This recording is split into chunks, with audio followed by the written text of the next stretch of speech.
welcome to the Bookkeeping and Beer Show. I am Daniel. I'm Amber. And we want to welcome you to the second episode of our show.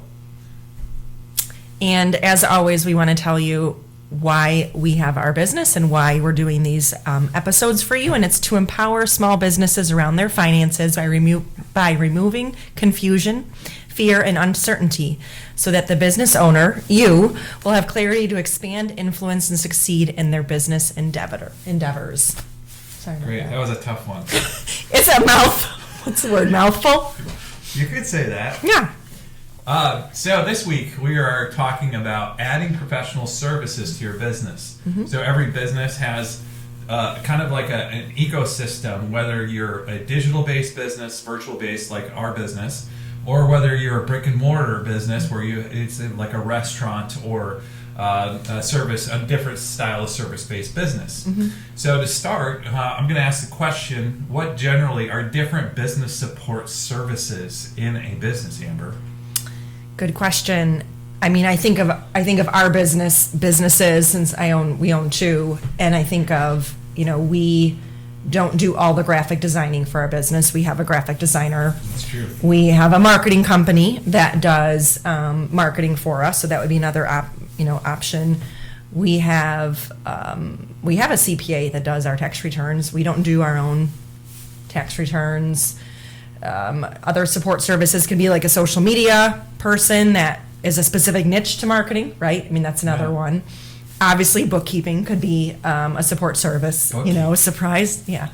So bookkeeping could be a support service to your business. What are others? Those are the top 5 or 6 we've used. Those are definitely the main staples for having a business. A website hosting, designing. Business coach. A business coach. We've used those. We have. Business coach has probably been, as far as not a consistent, and like some people need a business coach consistently. Yeah. But we've used a business coach. It was your business coach that you've known for years. Oh yeah. And she has Amber so dialed in. She's like a counselor, and she's impressive. Mm-hmm. So having that relationship with somebody who knows business, who can have the outside view, is actually super helpful. I just thought of another, legal services. So that's in your business, you'll come across different times when you're going to need just a law firm in your back pocket. So creating that relationship, in the beginning, and then as you grow with agreements, contracts, all that stuff. Yeah, I just thought of that. So, and it definitely depends too. Some of these services can be local. Some of them can be, neighbors in your neighborhood. Somebody can be in the city, or somebody can be in a different state. Mm-hmm. So what do we generally have? I'm trying to think. I think 50-50. We've got our local, but then we also have, people in Tennessee, out in the East Coast. Yeah, the East Coast. We have, web stuff, web support there. So, I mean, really, it can be anywhere. We have customers in 4 or 5 different states too. So we service people outside of Illinois. So a business word of advice: all these services, there's a lot involved. Yeah. So getting a plan, and some people are believers, which we are believers of business plans, of writing down your different aspects of your business, what you're going to need, because generally when you write a plan and when you go through something like that, it helps you think through all of the processes that you're going to need, all the expenses to get set up and organized, so that when you do go into business, you're ready to go, and you're ready to go the races. And you're not going to find that you have everything perfect. It's never going to be perfect. Yeah. But you at least have a good start and a good momentum going into the business, versus always trying to catch up and trying to, oh my gosh, now I need this, I need this, because that's always going to happen. And even if you do plan, you're still going to be trying to keep up and not be behind the 8 ball and just waiting to get, it will happen. The 8 ball happens because nobody's perfect, unless you have a good supporting cast and you have somebody involved in your life that knows business, that knows how to work through these processes. Business is not a simple aspect of owning and operating a business and a company. There's a lot involved. It's not just, hey, we're going to make a business, we're going to make a filing. So whatever style of business you are, whether you're a sole proprietor, an LLC, or a S Corp, C Corp, all those facets, it's not as easy as it looks, and probably like a large. I would agree. Yeah. Well, and we couldn't do it without, and we couldn't do it without a support services. So I think the one question we want to start with is just like, how do you decide which support service, and when does a bookkeeper fit into all that, right? That's the next question. So how does a business, how does small business especially, need a bookkeeper, or like a CPA is different, but accounting services, like you get started, and generally a business, unless you're investing in a location, a brick and mortar, in a production facility, or some sort of large investment up front, most small businesses start small. So when is a good time for a small business to start investing in actual accounting? And this is from, we can start with somebody who's not experienced with accounting to always somebody who's very experienced. Like there's a wide range. So to that question itself, where do you recommend? I think what you said makes sense. It really depends on your industry. So when we were going to open up a brewery, which we talked about in episode 1, if you missed that, we had to start right off front with, all the numbers, all the accounting, talking to accountants and figuring all the numbers out in the beginning. A brewery specific CPA. Yeah, and because we also needed a loan, all different. Exactly, and we needed a loan. So if, a service-based business, maybe a solopreneur starting, or let's say a marketing consultant, or even tutoring, let's say you're just tutoring from your home, or you're tutoring from, whatever, support services. All right, so we're back at it. And back to the question of when does a small business need a bookkeeper to take over the books? And we're talking about... Yeah, we were talking about depending on your needs, depending on what type of industry you're at. But in reality, there comes a point in your business where you're trying to, I would say, not be in the business, but you're working on the business, and you're getting out of, this is the whole, what's the book we like? The E-Myth. The E-Myth. That brings up that whole... The whole concept, that you shouldn't be doing everything inside your business. Right. And the E-Myth is not, like, I always thought it was like, the E didn't mean, I didn't realize until after learning the book that it means the entrepreneurial myth. And that's the myth that you open up a business and you can just run it and take over and do everything, and that it's just going to go well. And what they discuss a lot in the book is the idea that the business, if you're going to work in the business, it's going to end up in it being a very stressful, very difficult, and time-consuming, life-consuming process versus working on the business. Because when you're working in the business, it's you can't really, you get sucked in, you get morphed into this operation, and you don't see what's going on outside and what kind of support systems you need. And that's where you decide, what do I want to delegate? And that's where we decide we don't want to learn every marketing tool out there. Like, I don't have time for that. We also decided we're not going to design our website, host our website, figure out all the security behind the website. So, it's really looking at your strengths and what you love. Some people love numbers, and they love doing math, and they love Excel spreadsheets, and they want to sit there and crank every single month their profit and loss statement. They want to reconcile their accounts, and good, kudos to them. That was me, 18 years ago when I started my organizing business. That's what I love to do every month. I was waiting for the month to end to do that. So I always stress of outsource or delegate what you really aren't good at or what you don't love and what you're not keeping up with. If it's always behind or you're procrastinating to do it, red flag, that's probably what you need to outsource. And the timing of when is hard, because we get it. When you start a business, it's usually no money, or it's money coming from a loan. We just talked about that. So it's like, when do you turn the corner of now starting to pay for the service? And I would say you have to maybe making some profit. You have to have some clients. Some people call us and they have no clients and no income. And I'm like, okay, probably too soon to be calling us to hire us. So thinking through and maybe setting that goal. You just talked about thresholds and goals and budgets. Maybe set that goal for your business of, when I reach this level of income or this many customers, I really want to start outsourcing bookkeeping. Or more so profitability. Profitability, It's possibly, really yeah. depending on how much cash you're bringing in. Because if you're not being profitable, there's a business that can bring in $500,000 and not have profit. So, But hold that's on, where in that size, that if opens you a do can the of worms. numbers, well, no, that's my argument. If you Yes. would do the numbers, you could look how to make the profit and how to cut your costs. Exactly. So hold on with that thought. And that's one of the probably the key values that you would get in that scenario. That's what I got at the automotive repair shop when you came in. You can't understand a business too until you know the numbers. So Yeah. if you're a high, I guess that discounts what I just said. Is like, Yeah, about don't profitability. scratch that.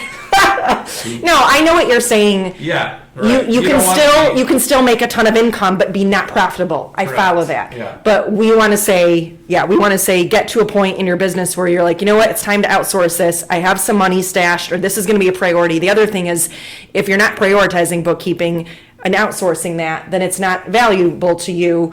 And thinking through what is it all marketing valuable to you? Is it the coaching, and you really need support? Maybe you're out in the middle of South Dakota. We don't know where you're located, and maybe you need support system. And so, consulting and coaching to help you run your business would be the most important thing to spend money on in the beginning. Let's And just the say, for consultant example. will tell you yes or no whether that's a good thing to invest in or not. And if they're a good coach, a good coach is going to know, and that's the freedom that allows for you to understand. Because as making those decisions, you might look at something that's a service based, and you're like, that's going to cost way too much. I'm not going to be able to afford that. But somebody like a coach would be like, yes, you can afford it because this is what your result is and what it's going to give you.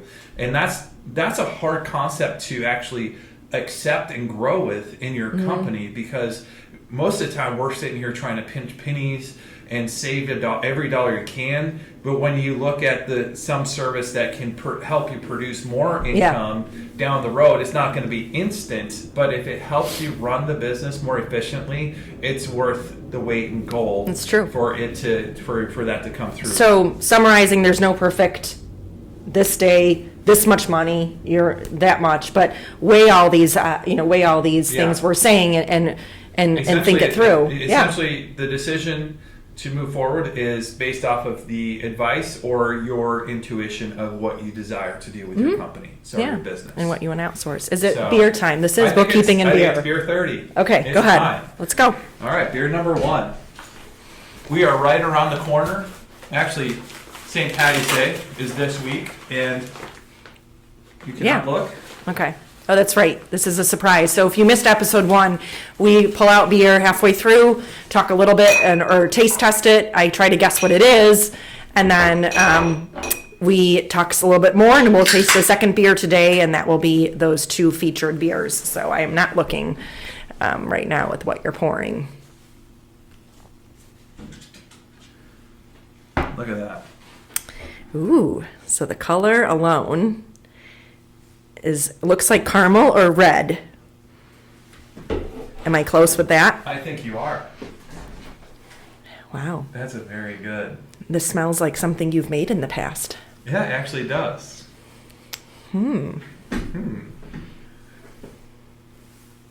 It's got really good, that caramelly flavor.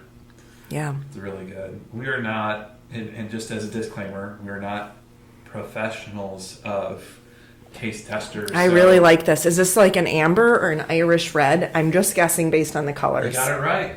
It's actually a local. It's Hailstorm, Wow. Irish Red, Southside Irish Red, Irish style red lager. I really like this. This is very probably good. one of the best. So I sampled this at Beer on the Wall today. The guy gave me the bartender gave me a sample because I looked and I saw that it was on tap and I'm like, wait, that'd be a good beer to buy and do for the show. It's delicious. Yesterday was St. Patrick's Day. That is a fantastic beer, and I was like, game on, let's do this. I highly recommend it if you like Hailstorm. It is Irish Reds. a local Chicago brewery.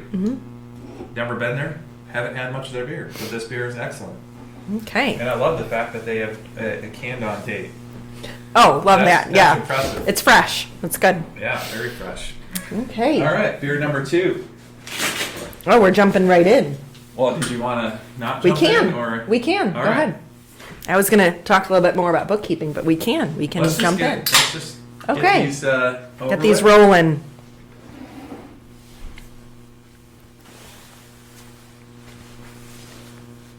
Okay. Looks very similar, But it's going to taste not very different, but but different. Okay, I'm not It looking is- at the can. Let's hold see on. what. Before you smell it, Mm-hmm. today, or the other day, you went to the store and got a flavor that's relevant to this. Oh man. I don't smell it though. This is a West Coast beer from West Coast Brewery. They're very famous. Oh, there's nuts in here. Now I know what he's talking about. So my favorite nut is a hazelnut. That's Anything good. hazelnut. Yum. Ice cream chocolate. Coffee. What else? Anything. Coffee. This is delicious. Coffee, and beer. This is delicious. Yeah. So it's Very good. Rogue Brewery. Hazelnut brown nectar. So I it's not tasted the very brown. nectar. Is it brown ale though? I tasted that right off the I bat. imagine it's a brown ale. Ale with natural hazelnut flavor. So it's natural. Great. Dedicated to Chris Okay. Studak and homebrewers everywhere. I don't know who Chris Studak is. That'd be interesting to look up. Delicious. Try it if you're into hazelnut like I am. Yeah. You're and a picking little really bit- good beers, Daniel. Thanks, honey. Okay. Can't wait for next week. Yeah. But anyways. All right. So Yeah. on to the next question. Should a small business start with spreadsheets or delegate it to a bookkeeper or accountant? And that's kind of, we just brushed on that question with the previous question, but I think, and I think this is going to be a very simple answer. Just starting out, yes, at minimum, use Excel, use Google Sheets, something. Track your income, track your expenses, get it all in there. Even in the very beginning when people mix personal and business. So we see this often that just to start a business, you're now using your personal credit cards, your personal checking. and you love it. No. As soon as you can, try to just move some personal money over, invest in your business. I would call it an owner's investment. Invest in your business, just a chunk of money that you can start using solely for business, so that you are not mixing and matching and have to go through all these different credit card and checking statements to build your first year data. So keep money separate as much as you can right off the bat. Like I said, do an owner's investment. Just throw 5, 10, 15,000 or more. Doesn't have to be, I'm just giving examples, into a separate checking account if you can. Even do an online checking account if that's simpler, and start using that as your seed money to start your business. And then that's going to be a lot easier just to throw it into Excel. And then, yes, we want you to eventually graduate to QuickBooks or Xero or any of these awesome accounting softwares. Obviously, I'm impartial to QuickBooks Online, but you can use any of them. They all are excellent. There are some that are free. I wouldn't stay in the free zone for too long. Again, as your business grows, you're going to outgrow the capabilities of those, the functionality of them, and you're going to need to get into a rhythm of data and reporting that you can read. So two things. I know that is probably the whole separating personal finances Yes. from the business finances is probably the biggest and most common problem that you have with clients. Yes. Because Please don't ever do that. It's just it's so smart and it's so simple this day and age to separate things out. So you can be like, hey, I got my business checking, I got my business credit card, and I'm not good with this business, like with numbers and stuff like that. I'm not that's not my skill set. That's I've got my a different half. skill This is set. the half right so here. when I hear that on a constant basis, I'm like, that's something I can do myself, and I'm not even that skilled. I'm not I am kind of beating up on those folks that are not following through a little bit, and just being honest, like, hey, step it up a little bit. Just go get yourself. It's as simple as can be. Once you file your business.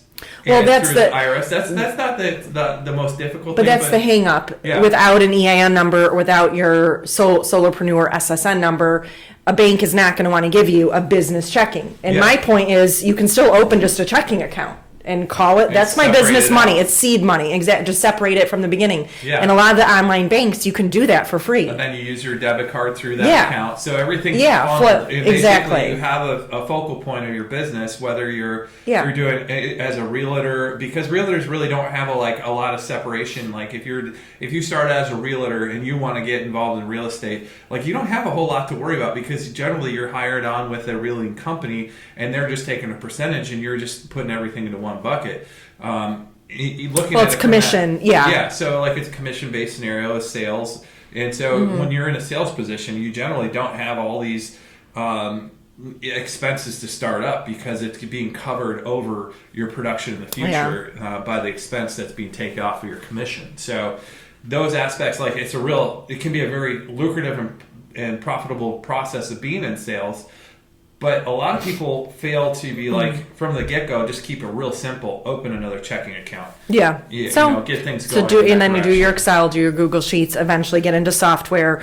And then, I have people calling me saying, hey, my accountant said you need to get into QuickBooks, like stop using Excel. So there will be a time that you will turn the corner. And again, we're not going to tell you that exact time, but you will need it, and you'll have to pay for it every month. It's a monthly subscription, at least the QuickBooks Online is. I think Xero is the same.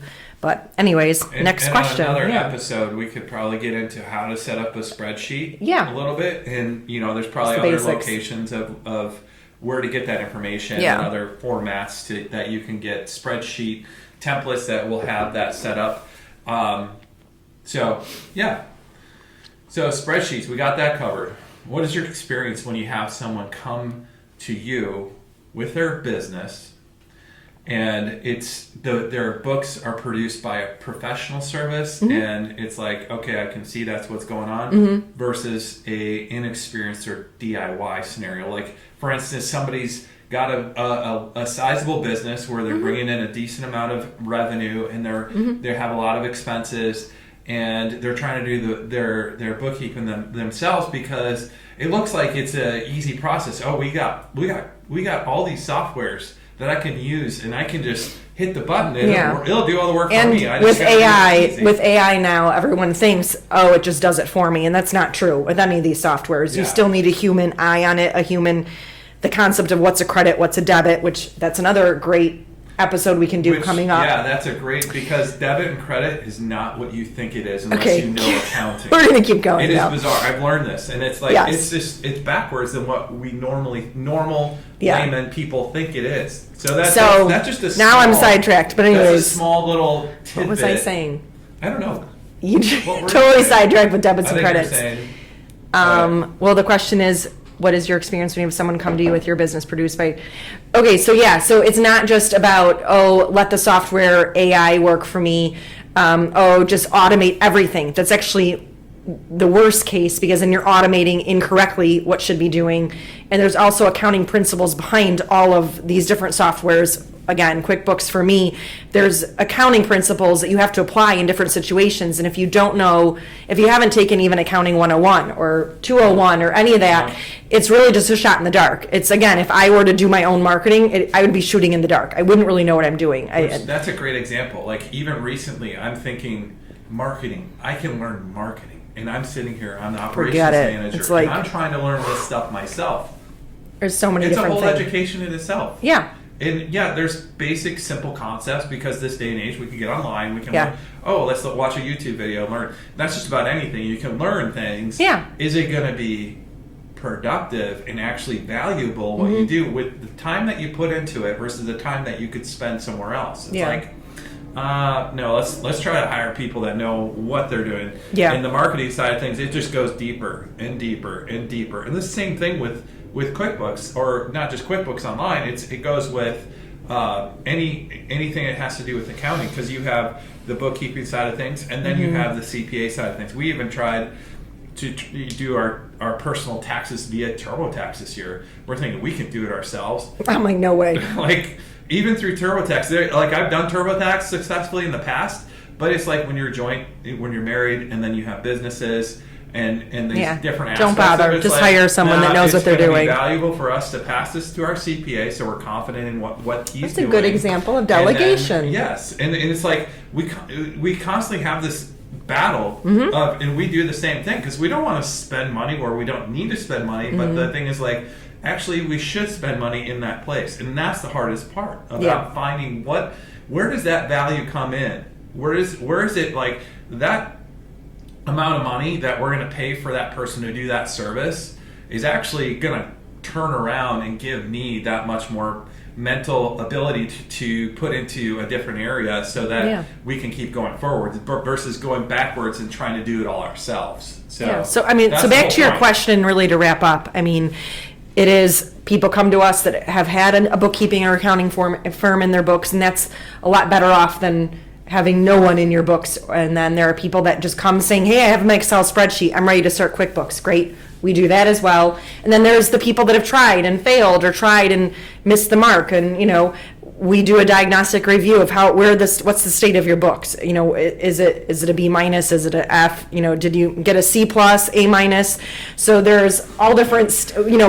People come to us with all different approaches of who's been in their books, and more to come. Stay tuned. But that's basically what we wanted to chat with you about today. Yeah. And we got a lot of good information. We got some good beer, so we appreciate you spending the time with us and watching our show. And wanted to mention, if you have any specific questions or if you wanted to contact us, you can leave a note, and I'm going to do the in the feed below thing. Oh, we have that now? Well, of course we do. Okay, in the feed below, you can make a comment. And we just have to go along with the crowd. If you want to subscribe, you can. So... I don't want to be those people, but anyways, you know how to find us. We're doing this for you guys, not for us. And want to thank you to Hailstorm and Rogue Brewery for their fantastic beers this week. Yeah. And we'll catch you on episode 3. Yeah. Thank you so much.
Office